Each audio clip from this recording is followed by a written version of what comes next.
गावरान मेवा एकदा खाऊन तर बघा रे. गावाकडून आली होती मस्तपैकी मक्याची कणस. मी काढायचा न त्याचा पाला काढला आणि चुलीवरती ठेवून टाकलेले आहेत शिजण्यासाठी. चवीनुसार मीठ त्यात मिसळतोय.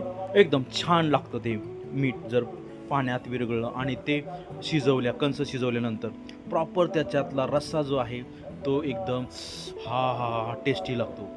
मी मस्तपैकी वाटच पाहत होतो कधी सुगंध बाहेर सुटतोय कणस शिजल्यांचा आणि थोड्याच वेळात असा वास सुंदर आला. मी उठलो, त्यातलं गरम पाणी ओतून दिलेलं आहे आणि देत आहे आणि त्याचं ते वाफ जे आहे हा हा हा काय मस्त वाटत होतं. त्यातली सर्वच्या सर्व कणसे मी एका ताटलीमध्ये काढून ठेवलेले आहेत आणि त्यातला मसाला मस्तपैकी मी लावून घेणार आहे.